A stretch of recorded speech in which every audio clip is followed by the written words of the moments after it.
like an animal, picking up the pieces, then you drop them all. Keep it invisible. Hey, what's going on, guys? You guys read the title, you already know what's up. I've got yet another spy video. So these videos seem to keep doing really well, and you guys seem to really like them. I am gonna mix it up though, however. I've got a couple upcoming projects that aren't spy related, or I guess, you know, not in the classical sense. Still really cool projects nonetheless, so be on the lookout for those as well. Anyway, today I'm gonna show you 4 more ways that you can be a spy right now.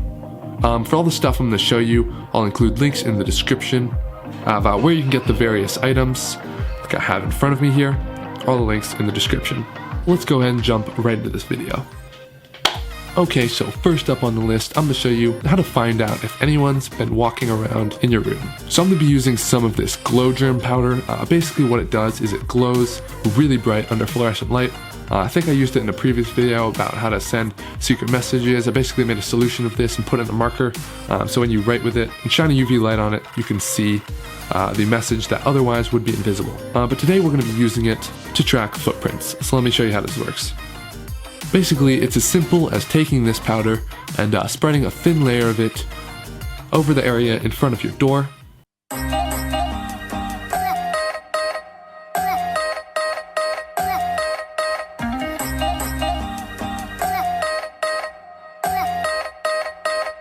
And this powder is totally invisible without the UV light, but if anyone goes ahead and steps on it, you come back, shine your UV light on it, you'll see a footprint, and you'll know someone was there.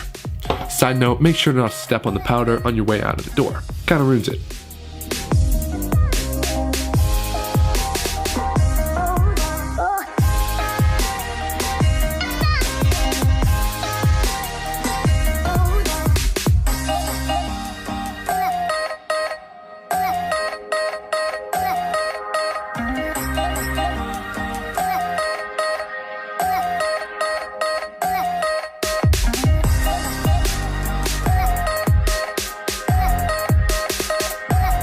Alright, so next up on the list, I've got a pretty neat trick that's as much for your safety as it is a cool spy trick. So what I've got in front of me here, you may recognize it, it's actually a peephole. This is what goes in like hotel doors or stuff like that. Basically, it's a one-way lens, so you can see through it like here. I'll see if I can get a little shot of it. So as you can see, it acts kind of like a fish lens. You can see through the open end, but if we go ahead and flip it around, there's no way to see through that due to the magnifying effect of the lens right here. Now this is where it gets, but also a little bit creepy. Because this just uses a lens to diffract light in a specific way, there's no reason that this lens can't be reversed and canceled out. Let me show you what I mean. So this device right here is a monocular. It's basically one half of a binocular. Kind of makes sense. But what this allows you to do is kind of the opposite of the peephole.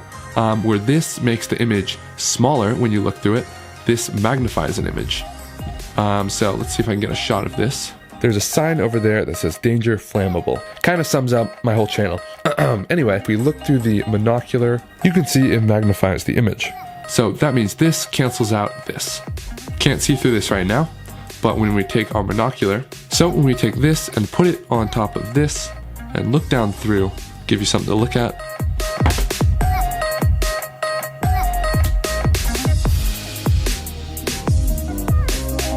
As you can see, we can now clearly see through the peephole. So with a simple device that you probably already have lying around, just a normal pair of binoculars, just only use one lens, just put it over the peephole, anyone can reverse a peephole and look through it. So just beware of this. If you're ever staying in a hotel and you're like super paranoid about that stuff, obviously not too many people know about this until this video, I guess. Yo, is it cool to show this? So if you're scared about this, I don't know, just cover it up somehow if you want. But yeah, let's move on. Alright guys, so this next trick, in my opinion, is pretty useful. Just know how to do, I might come in handy someday. So I'm going to show you how these work and how to actually make a key to open these things. And the key's free to make, it's actually only uses a bobby pin. And you can keep this on you like in your wallet or in your shoe or something like that.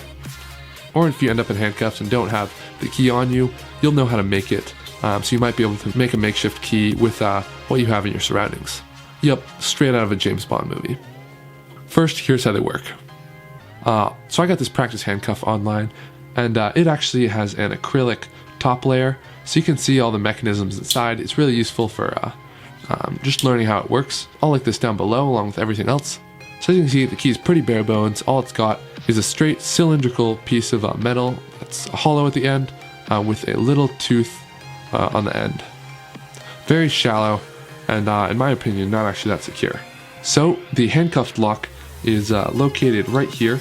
It's a little hole at the top of the cuff, and the key just goes in like this, just like that, and to open it all you gotta do is turn it and it releases and the cuff opens. So as you can see, the cuffs stay tight by having these grooves on the shackle part and more grooves in the actual lock part. And the lock is spring loaded, so the grooves can only move in one direction, which stops it from opening and can only get tighter.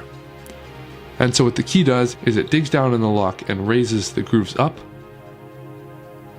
away from the actual handcuff, which allows the cuff to slide backwards, out, and open, just like that.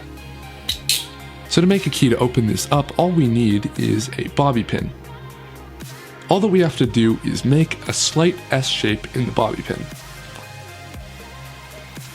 So as you can see, we bent it first that way and then back the other way. And I just did this using some vice grips.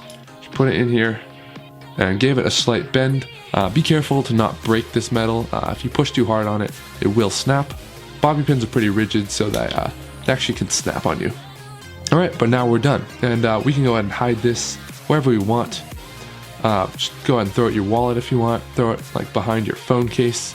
Throw it in your shoe, you know, wherever you have access to it at all times. So now here's how to use the key. Go and open up the cuff, and I'm going to put it on my wrist. No way that's coming off without the key. And now all we have to do is insert the key into the lock and twist it slightly, and it should pop open.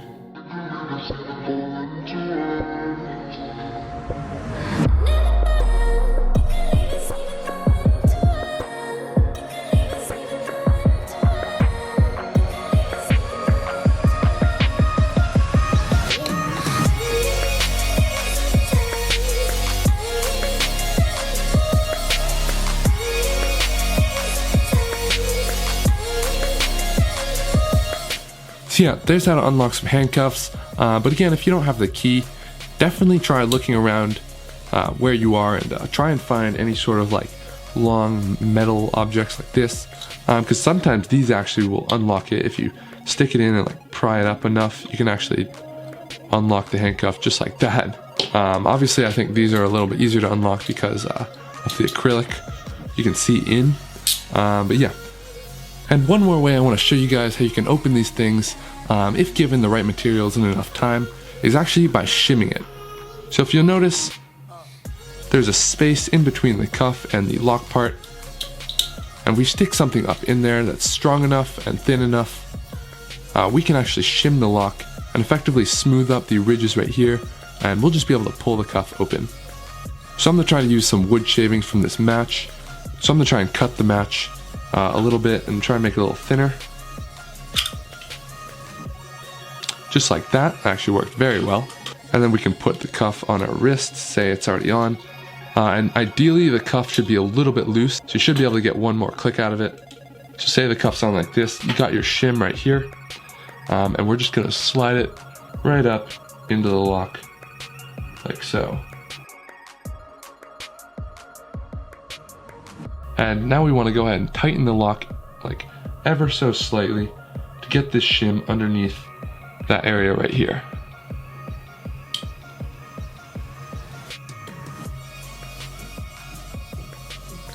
Just like that. Now break this end off, and what we want to do is hold the shim in there and try to open up the cuffs. Let's try it out. Just like that. Cuffs are off, using nothing more than a match. Alright, so to finish it off, I'm going to show you a really cool spy trick that you can do using your cell phone. I'm going to show you how to send and receive Morse code using your flashlight. I think I actually showed this in one of my smartphone spy apps videos, So if you haven't seen those, definitely go check those out as well. Just basically a bunch of cool apps that you can download right now for your phone. But I just thought it was so cool that I had to share it with you guys in this video as well. So this app right here, it's called Spylight. It'll actually allow you to type whatever you want in your phone, like right here. And when I hit send, it'll start flashing the light and spell a test message in Morse code. But the cool thing about this app is it can actually receive the light flashes as well and transmit them into text. So you and a friend could be sending Morse code messages back and forth using your flashlight if for some reason the Wi-Fi is down or you didn't have service, or just to have fun and mess around with. So I don't have another phone currently, but what I can do is actually grab a reflective surface, like this disc right here, Super Smash Bros. Thumbs up for an awesome game. But I'm gonna use a reflective surface on the back, and when I send this message, we should get test message written in the bottom part right here.